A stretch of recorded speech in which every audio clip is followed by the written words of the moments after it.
بسم اللہ الرحمن الرحیم۔ اللہ تعالیٰ کا فضل اور احسان ہے، اللہ تعالیٰ کی توفیق سے رمضان المبارک کے مہینے میں ہمیں تراویح پڑھنے کا موقع ملا۔ جو حضرات پچھلے سال تراویح میں شریک تھے وہ جانتے ہیں کہ کس طرح کے ایام گزرے تھے اور کیا حالات تھے۔ اللہ تعالیٰ جب موقع دے دیں تو عبادت کے موقع کو ضائع نہیں کرنا چاہیے۔ پچھلے سال میں ہونے والی کمی کوتاہی کا ازالہ اس سال کیا جائے۔ ہمارے ہاں جو خلاصے کا سلسلہ تھا، پہلے ترتیب یہ ہوتی تھی کہ جو حصہ پڑھا جاتا تھا اس کا خلاصہ عرض کر دیا جاتا تھا۔ اس مرتبہ انشاءاللہ ترتیب یہ ہوگی، روزانہ ایک پارے کا خلاصہ عرض کیا جائے گا۔ اس میں آپ حضرات کوشش یہ کریں کہ ایک پارہ روزانہ تلاوت کا معمول کم از کم ہو، ایک پارے سے کم تلاوت نہ ہو۔ ویسے تو 3 پاروں کا معمول ہونا چاہیے رمضان میں، لیکن کم از کم ایک پارے کی تلاوت ضرور کریں۔ اس کا سب سے آسان طریقہ یہ ہے کہ اذان کے بعد کا وقت مسجد میں گزاریں۔ ظہر کی اذان اگر 1:15 بجے ہوتی ہے تو 15 منٹ میں ایک پاؤ سے زیادہ آدھے پارے کے قریب بندہ تلاوت کر سکتا ہے۔ اسی طرح عصر میں، مغرب میں، عشاء میں تو معمول میں 3 پارے آ سکتے ہیں، بشرطے کہ اپنے معمولات کو تبدیل کیا جائے۔ قرآن کریم کی پہلی سورت سورہ فاتحہ ہے۔ اس کو ام القرآن بھی کہا جاتا ہے، اساس القرآن بھی کہا جاتا ہے۔ اساس القرآن کا مطلب یہ ہے کہ پورے قرآن کی بنیاد سورہ فاتحہ میں بیان کی گئی ہے، اور تمام صورتوں کا مجموعہ وہ اجمالی طور پر سورہ فاتحہ میں ہے۔ قرآن کریم کے مضامین میں کثرت ہے، توحید کی، رسالت کی، اور مرنے کے بعد دوبارہ اٹھنے کی، اور دنیا میں 2 قسم کے لوگ، ایک اطاعت گزار، ایک نافرمان۔ پھر نافرمانوں میں ایک طبقہ وہ ہے کہ جو جہالت کی وجہ سے نافرمانی کرتا ہے، ایک طبقہ وہ ہے کہ باوجود علم کے اپنی خواہشات کی وجہ سے نافرمانی کرتا ہے۔ سورہ فاتحہ میں ان تمام امور کا ذکر ہے۔ الحمدللہ رب العالمین میں توحید کا ذکر ہے، الرحمن الرحیم میں، مالک یوم الدین میں اللہ تعالیٰ کی قدرت کا اور آخرت کا ذکر ہے، اور اہدنا الصراط المستقیم صراط الذین انعمت علیہم میں رسالت کا ذکر ہے، غیر المغضوب علیہم ولا الضالین۔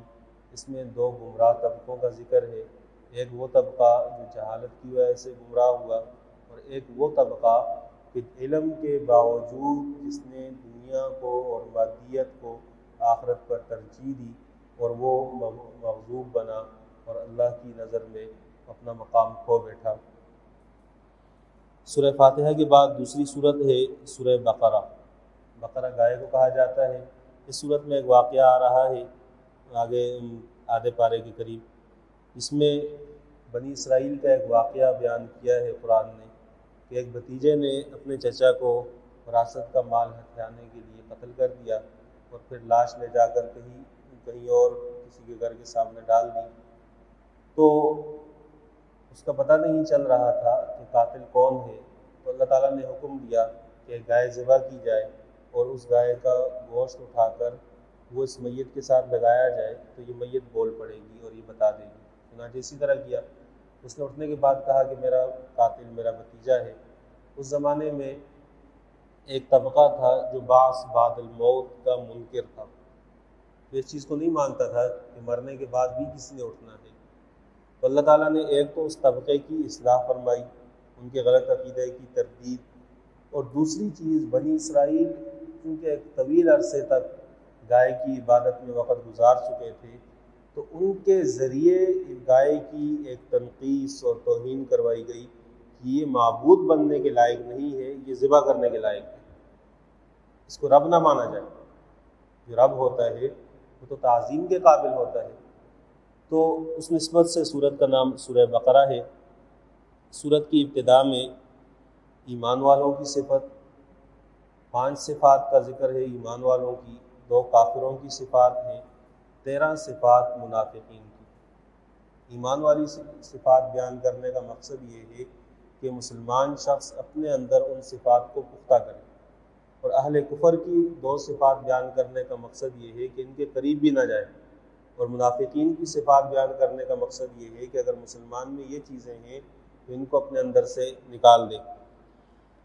ایمان والوں کی پہلی صفت یہ ہے کہ وہ بغیر دیکھے ایمان لاتے ہیں۔ ہر چیز کا مشاہدہ یہ کوئی ضروری نہیں، بغیر دیکھے مان لینا یہ ایمان بالغیب ہے، اور اسی پر اللہ تعالیٰ کی طرف سے جزا کے فیصلے ہوتے ہیں۔ وَيُقِيمُونَ الصَّلَاةَ، اور نماز اہتمام سے قائم کرتے ہیں۔ ایک ہے اقامت صلاۃ، کہ نماز کے اوقات کا بھی خیال رکھتے ہیں، نماز پر دوسرے کاموں کو ترجیح نہیں دیتے، دوسرے کاموں کو بند کر کے پھر نماز کے لیے وقت نکالتے ہیں۔ نماز کی پابندی اس صورت میں ہو سکتی ہے جب انسان یہ طے کر لے کہ نماز کے وقت میں نے کوئی اور کام نہیں کرنا، پھر وہ پابندی کرے گا۔ تھوڑے عرصے کے بعد اس کی جان پہچان والے دوست، احباب، مہمان وہ بھی سمجھ جائیں گے کہ یہ نماز کے وقت نہیں ملے گا، تو انسان اپنے معمولات میں شامل کر لیتا ہے۔ مما رزقناہم ينفقون، اور اللہ نے جو رزق ان کو دیا ہے اس میں سے خرچ کرتے ہیں۔ قرآن کریم میں 2 قسم کے الفاظ استعمال ہوتے ہیں، ایک لفظ استعمال ہوتا ہے زکوٰۃ کا، اور ایک لفظ استعمال ہوتا ہے انفاق کا۔ عام طور پر انفاق کا جو لفظ استعمال ہوتا ہے وہ نفلی صدقے کے لیے استعمال کیا جاتا ہے، کہ اللہ کے راستے میں اگر کوئی شخص دیتا ہے تو یہ اس کی ایمانی صفت ہے، لیکن یہ بات بھی ذہن میں رکھے کہ مما رزقناہم، جو وہ دے رہا ہے اپنی جیب سے نہیں دے رہا، ہم نے اسے دیا ہے۔ مما رزقناہم، جو ہم نے ان کو رزق دیا اس میں سے اللہ کے راستے میں خرچ کرتے ہیں۔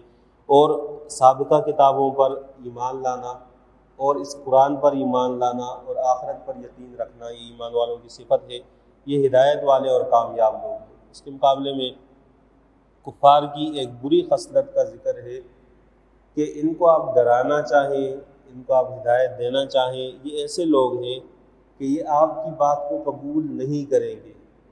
نصیحت کا قبول نہ کرنا یہ کافر کی صفت ہے۔ مسلمان کو جب نصیحت کی جائے تو وہ سب سے پہلے غور سے بات سنے، اگر اس میں غلطی ہو تو اپنی اس غلطی کو چھوڑ دیں، یہ ایمان والی صفت ہے۔ اور کافر کو آپ لاکھ سمجھاتے رہیں، وہ ہم چما دیگرے دیس، کہ نہیں میں سب سے زیادہ عقل مند، میں سب سے زیادہ سمجھدار۔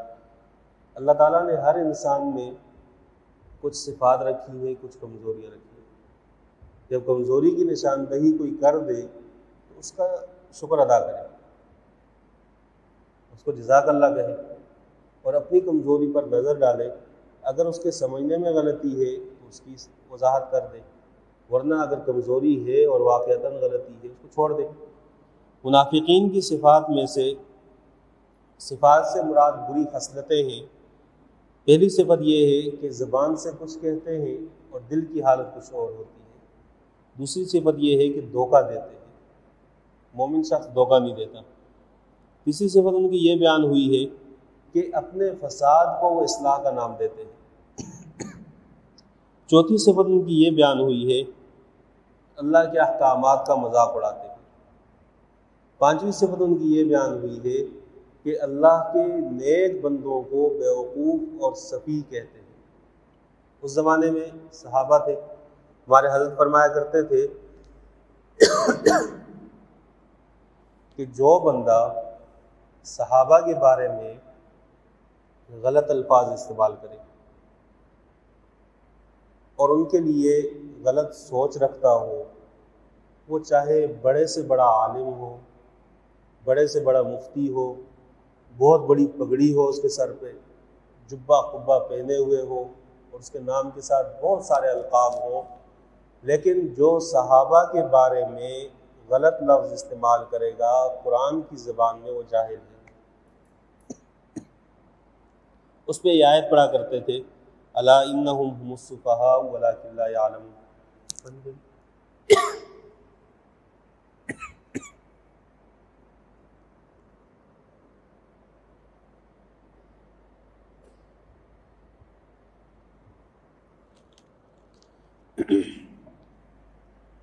کہ ان لوگوں نے پیغمبر صلی اللہ علیہ وسلم کے صحابہ کو بیوقوف کہا.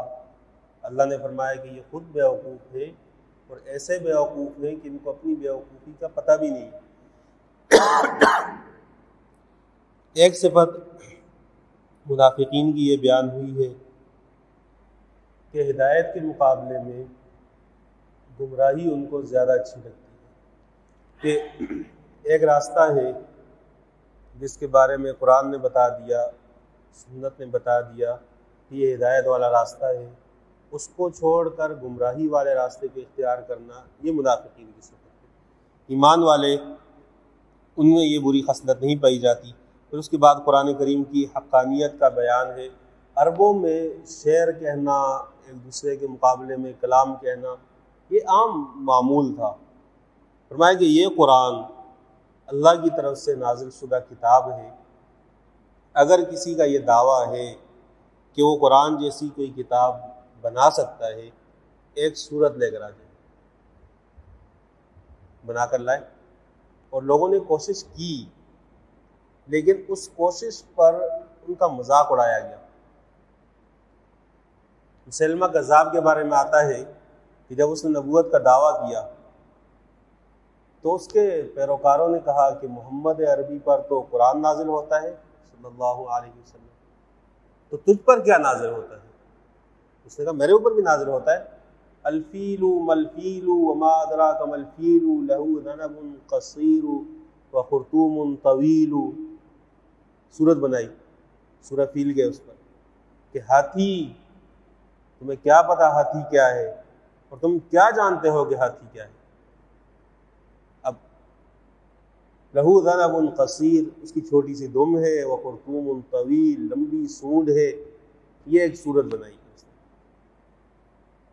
تو جب اس نے یہ سورت لکھوائی، اپنی باندی کو دی اور کہا کہ دیکھو وہاں اگر سورہ فیل ہے تو یہاں بھی تو دیکھو وہاں سورہ قاریہ ہے. اب چھوٹا بچہ بھی سمجھتا ہے کہ القاریہ ملقاریہ وما ادراک ملقاریہ، ان الفاظ کا کیا زور ہے کہ کھڑکھڑانے والی. قراء کا لفظ اصل میں استعمال ہوتا ہے اچانک سے اگر دروازے پہ کوئی اگر زور سے ہاتھ مارے تو اندر کوئی بندہ سویا ہو، اس کی حالت کیا ہو جاتی ہے؟ قیامت اس انداز سے آئے گی. ہاتھی کے بارے میں تو چھوٹا بچہ بھی جانتا ہے کہ ہاتھی کیا چیز ہے. یہ کہنا کہ ہاتھی کیا ہے، تمہیں کیا پتا ہاتھی کیا ہے، یہ خود بیوقوفی ہے. تو اس باندی نے جب وہ خط دیکھا جو اس نے لکھا تھا تو اس نے کہا کہ کلاموں کا یا لعنوں کا، یہ جو تجھ پر کلام نازل ہوا ہے یہ تیرے اوپر لعنت بھیج رہا ہے. تو یہ سورہ فیل کے مقابلے میں سورت بنائی. سورہ فیل کی پہلی آیت میں ہے الم تر کیف فعل ربک، پہلی آیت میں رب کا ذکر ہے، تیری تو پوری سورت میں کہیں رب کا ذکر نہیں ہے. تو یہ کیسا کلام ہے؟ تو آج تک قرآن کریم کا یہ دعویٰ کسی نے چیلنج قبول نہیں کیا، نہ اس کے مقابلے میں قرآن کی مثل کوئی سورت یا ایک آیت بنا سکا. اس کے بعد بنی اسرائیل ایک قوم گزری ہے، ان کا اللہ نے بہت تفصیل سے تعارف کروایا.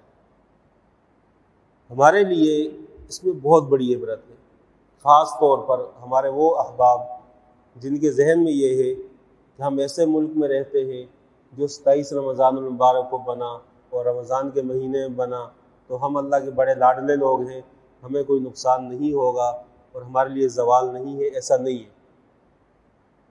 دیکھیں اللہ سے رشتہ داری کسی کی بھی نہیں ہے. جو مان کر چلے گا اللہ اس کو نواز دے گا، اور جو راستہ غلط اختیار کرے گا اللہ نے کسی کی ذمہ داری نہیں لی ہے، ختم کر دے گا. بنی اسرائیل اتنی لاڈلی قوم ہے. آپ اس سورت کا یہ جو 5ویں رکوع سے شروع ہو رہا ہے، آپ اس کا ترجمہ پڑھیں، آپ حیران ہوں گے کیسی قوم غلامی کی زندگی گزار رہے تھے. اللہ نے نبی ان کے درمیان بھیجا، انبیاء ان کی قوم میں سے پیدا ہوئے، موسیٰ علیہ السلام جیسے اولو العزم پیغمبر ان کی قوم میں آئے. پھر اللہ نے فرعون جیسے ظالم آدمی سے نجات دی، فرعون جیسے، اور نجات بھی اس طرح دی کہ دشمن کو سامنے غرق کیا اور مظلوم کمزور تھا اور جو ظلم کرنے والا ظالم شخص تھا وہ طاقتور تھا. اللہ نے اس طرح غرق کیا کہ مظلوم نے اپنے دل کو ٹھنڈا کیا اس کے غرق ہونے سے. دیکھا اپنی آنکھوں سے کہ اللہ کا احسان ہے. پھر انہوں نے کہا کہ جی ہمیں کھانے پینے کی ضرورت ہے. اللہ نے من و سلوہ کی نعمت دی, کا دھوپ ہے, سائے کر دی ان کے اوپر, طرح طرح کی نعمتیں اللہ نے ان کو دی. فجعلناها, پھر جب انہوں نے اللہ کی نافرمانی شروع کی, اللہ تعالیٰ نے اہل ایمان کو سمجھانے کے لیے ان کی کیفیت بیان کی ہے. یہ جو ہم نعرہ لگاتے ہیں کہ ہم تو بڑے نیک پرہیزگار ہیں, ہمارا ملک رمضان میں بنا ہے, یہ بہت بڑی غلط فہمی ہے. فجعلناها نکالا لما بین یدیہا وما خلفہا موعظۃ للمتقین, کہ ان لوگوں نے جب یہ حرکتیں کی, ان کی حرکتیں کیا تھیں؟ انبیاء کی بات کو نہیں مانا, انبیاء کو قتل کیا. ہمارے زمانے میں انبیاء کو وارث علماء کو شہید کیا جاتا ہے.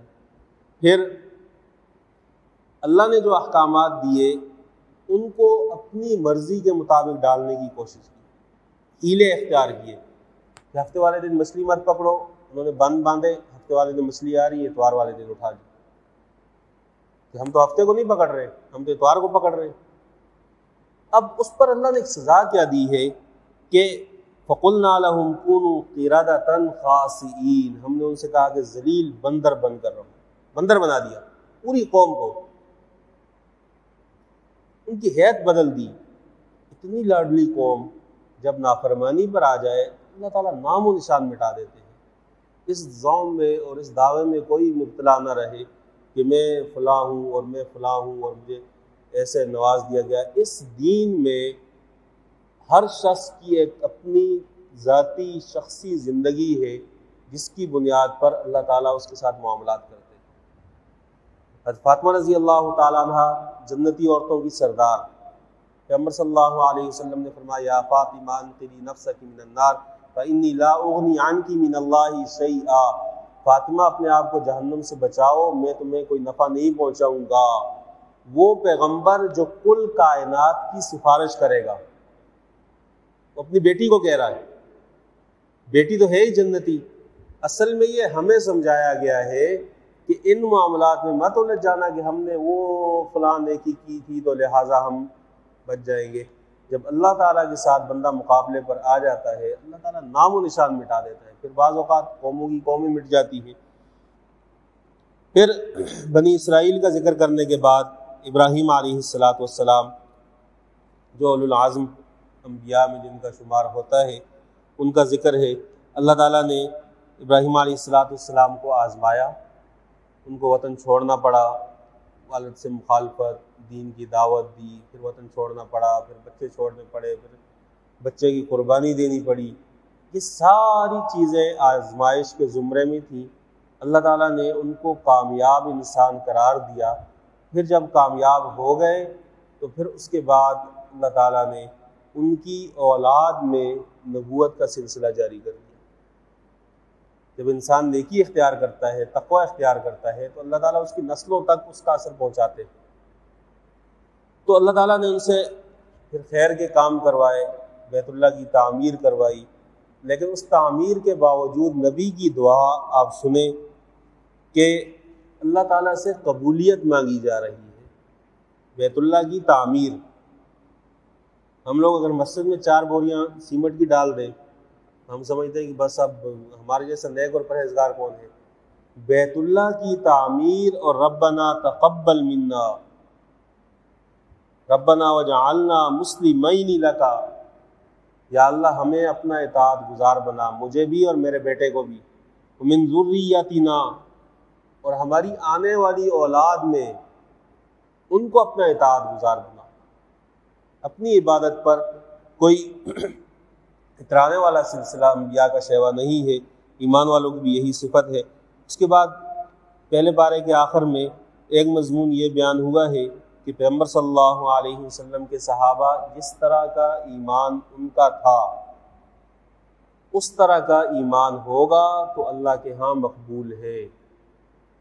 اب سوال یہ ہے کہ صحابہ کا تو بہت بڑا بلند معیار تھا اور ان کے اعمال تو بہت بلندی پر تھے، ہم کیسے وہاں تک پہنچ سکتے ہیں؟